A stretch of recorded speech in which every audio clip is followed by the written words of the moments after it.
আসসালামু আলাইকুম রহমতুল্লাহ। Welcome to my back to another new video. কেমন আছেন? আশা করি সবাই ভালো আছেন। আলহামদুলিল্লাহ, আপনারা তো অনেক অনেক ভালো আছেন। তো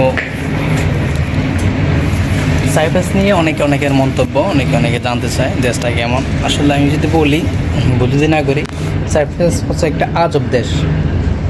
এখন আপনারা বলতে পারেন যে ভাই আজব দেশ মানে আবার এটা কেমন দেশ? আসলে আপনার আজব দেশ বলার কারণ একটাই যে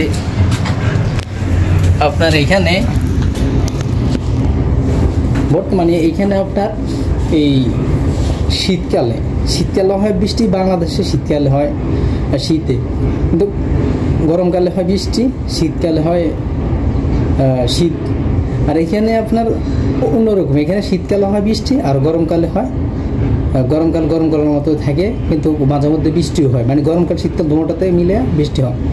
আর একটা বিষয় যেটা লক্ষ্য করলাম, যে এখানে আমি আজকে 10 বছর কাজ করতেছি, 5 বছর কাজ করতেছি, কালকে একজন লোক আসছে এখানে, কিন্তু আমার যা বেতন ওনারও তা বেতন। আমি 10 বছর যদি করতে পারি নাই, আমার চাইতে ওনার বেতন আরও বেশি। তফাতে টুকে মানে এই দেশের আপনার যতই কাজ করেন আপনার স্যালারি সেম, আর মানে আপনার সাথে ওনার স্যালারি সেম। অথবা উনি আসছে 2 দিন হয়েছে, আপনি আসছেন 10 বছর ধরে কাজ করতেছেন, অভিজ্ঞতাও বেশি, কিন্তু ওইটা বিবেচনা না করে ওনার যা বেতন আমারও সেম বেতন। ওইটা হচ্ছে একটা সরকারি স্কেলে বেতন দেয়। এটা জানি না কোন দেশে যায়, ওই কারণে বলে আমি সাইপ্রাস হচ্ছে একটা আজব দেশ।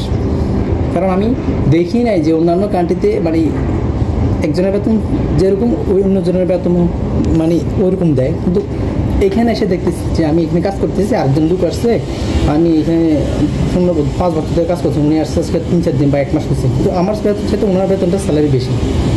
আরেকটা বিষয় দেখলাম যে কোনো জায়গায় এই দেশে আপনার কাজটাকে প্রাধান্য দেয়, কাজটাকে আপনার ভালোবাসে, কাজ যত জানে ততটুকু হ্যাপি থাকে, কাজ না করলে আপনাকে তেমন রাখে না।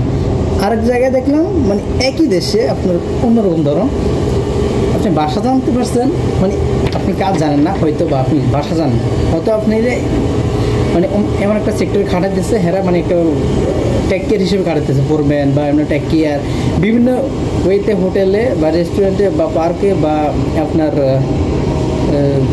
সুইমিং পুলে, মানে বিভিন্ন সেক্টর খাটাচ্ছে হয়তো, বা আপনি মানে ভাষা জানার কারণে আপনার। তো যারা আজকে 5 বছর ধরে রয়েছে উনি হয়তো দায়িত্ব পাইতেছে না, আর যারা মানে কালকে আসছে হয়তো ভাষা জানে বা কোর্স করেছে, শিখছে, বা ইংলিশ জানা থাকে, বা বাংলা ভাষা তুর্কি ভাষা জানা থাকে, জানা আছে, তো টুকটাক জানা থাকলে ফের যে আজকে 5 বছর রয়ে গেছে ওনারা না দিয়ে, যে আজকে 2 মাস হয়েছে ওনারা দিয়ে দিচ্ছে ওই সেক্টরে। তো ওই কারণে বলি আমি মানে সাইপ্রাস হচ্ছে একটা আজব দেশ।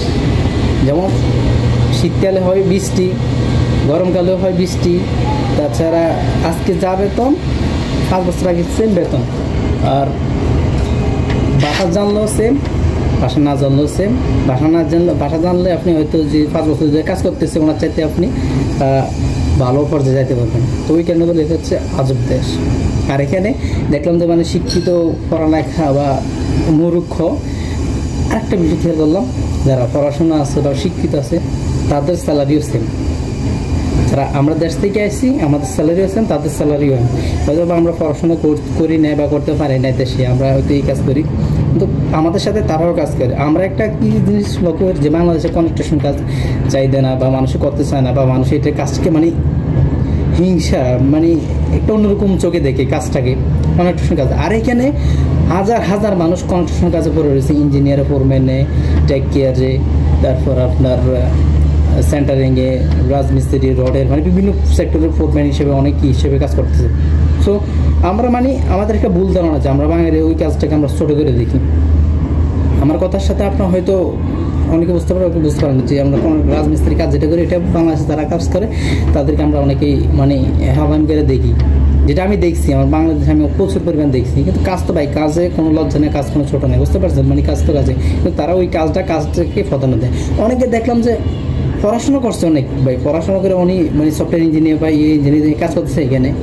কেমন কাজ করে, যেমন আপনার এখন হাস্যকর লাগতে পারে যে কমেন্টগুলো আছে যেগুলো মানে ওয়াশরুমের যেগুলো আপনার মেইন হল বলে বা ওয়াশরুমের বিভিন্ন ট্যাঙ্কি বলে, ওইখানে কাজ করতেছে এরা, ওই মানে ওই সেক্টরে, মানে ওই পড়াশোনা করছে ওনার সেক্টরে, ওনার 10 জন 15 জন কাজ করতেছে, উনি ওইখানে যাইতেছে কাজ করতেছে। তো দেখেন মানে পড়াশোনা যার যেরকম যোগ্যতা হোক না কিন্তু কাজটাকে তারা প্রাধান্য দেয়, মানে যে কোনো কাজ হোক স্যালারি দরকার, বুঝতে পারছেন। আর তার চেয়ে বড় কথা হচ্ছে এখানে আপনার বিভিন্ন সেক্টরে আপনার বিভিন্ন কান্ট্রি দেখলাম না যে আপনি বেতন বাড়ায় মাস বছর লাগে যায়, মানে 2-1,000 3,000। এখানে দেখলাম যে আপনার প্রত্যেক 6 মাস পর আপনার বাংলা টাকা প্রায় 15-20,000 টাকা করে বাড়তি দিয়েছে।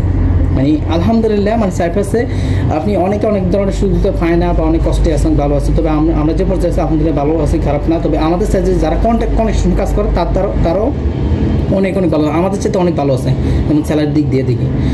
সো এদিকে মানে স্যালারির দিক দিয়ে অনেক ভালো, আর প্রত্যেক 6 মাস পর এখানে স্যালারি বাড়তি দেয়। আর তাছাড়া স্যালারি বাড়তি দেওয়ার পরে কিন্তু কোম্পানি যে আপনার একটা বোনাস হিসেবে দিয়ে থাকে। যদি আমরা স্যালারি যদি থাকে আপনার 40-45 হাজার টাকা, আপনার বোনাস দেবে আপনার কমে 3 থেকে 4 হাজার টাকা। মানে কোম্পানি আপনাকে যদি কাজের উপর নির্ভর করে যে আপনি কাজ যদি ভালো জানেন বা কাজ করেন, তাহলে দেখবেন যে আপনাকে কোম্পানি অটোমেটিক বাড়িয়ে দেয়। কিন্তু জানি না অন্যান্য কোম্পানিতে দেয় কিনা, তবে আমাদের এই কোম্পানিতে প্রচুর পরিমাণ দেয়। আলহামদুলিল্লাহ অনেকে সবাই হ্যাপি আছে। আর তাছাড়া এই কোম্পানি এখান থেকে কিছু লোক বার করছে, প্রায় 200 থেকে 800 লোক বার করছে, মানে পাকিস্তানি বা বাঙালি মিলে। তারা এখন চাইতেছে এই কোম্পানিতে আসার জন্য। তো দেখেন এবার যদি মানে অন্যান্য কোম্পানির চেয়ে এই কোম্পানিটা ভালো, আমি যে কোম্পানিতে কাজ করি, তারা চাইছে আবার এখানে আসার জন্য। তবে চিন্তা করেন না যে কোম্পানিতে এত পরিমাণ খারাপ হতো, তাহলে হেরা এখানে আসতে চাইতো না। তো আমি এটাই বলি যে আপনার আসার সময়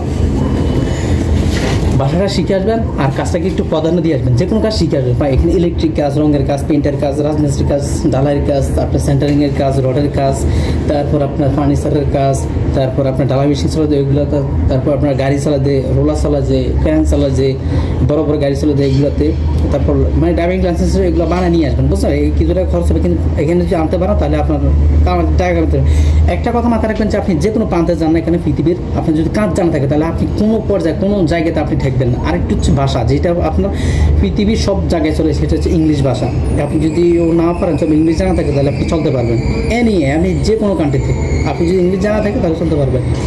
আর তাছাড়া যদি আপনি যদি তুর্কি যদি শিখে আসার আগে আপনি প্র্যাকটিস করে বেসিক কিছু তুর্কি জানা দরকার, যেমন হাই হ্যালো কেমন আছো, ওইটা মানে এখানে ওখানে যাইতে হবে কখন, তারপর আমাকে দাও আমি নেব, মানে যেগুলো আমরা রেগুলারলি বলে থাকি মানুষকে বলে যে এটা ওটা দাও, মানে হ্যান ত্যান, যেমন ওই জিনিসগুলো আপনারা একটু মানে ফলো করে নিয়ে আসবেন। কারণ যাতে এগুলো যাতে আপনাকে ডাক দিলে এদিকে আসো গেল, তারপর ওইটা করো, তারপর ওইখানে যাও, ওই কাজটা করো, ওইটা শেষ করো, ওইখানে শেষ কিনা, মানে এই কাজগুলোর মানে কাজের যে একটা প্রধান ভাষা আছে বেসিক, ওই ভাষাগুলো শিখে আসবেন। তো আপনাকে এটাই বলবো, যারা পাসপোর্ট জমা দিয়ে রাখছেন তারা হতাশ হবেন না, যারা ভিসা পার হচ্ছে তারা হতাশ হবেন না, অবশ্যই নিয়ে আসবে তারা। আপনার ধৈর্য ধরে, আর ধৈর্যের ফল সবসময় মিষ্টি হয়। জীবনে আসতে হলে, ঝুঁকি নিতে হলে অনেক কিছু ত্যাগ করতে হয়। আর এটা কোনো বাংলাদেশ থেকে কোনো না, আপনারা জানেন যে বাংলাদেশে কোনো এজেন্সি নেই। তাছাড়া সব দিক দিয়ে খেয়াল রাখতে হবে। যাই হোক, সবশেষে কথা একটাই, সব কিছু কাজটা শিখে আসবেন, আর এখানে কোনো পরিশ্রমের কাজ নেই। ঠিক আছে, আল্লাহ হাফেজ, ভালো থাকবেন। আর আমার চ্যানেলটা সাবস্ক্রাইব করে আমার পাশে থাকবেন।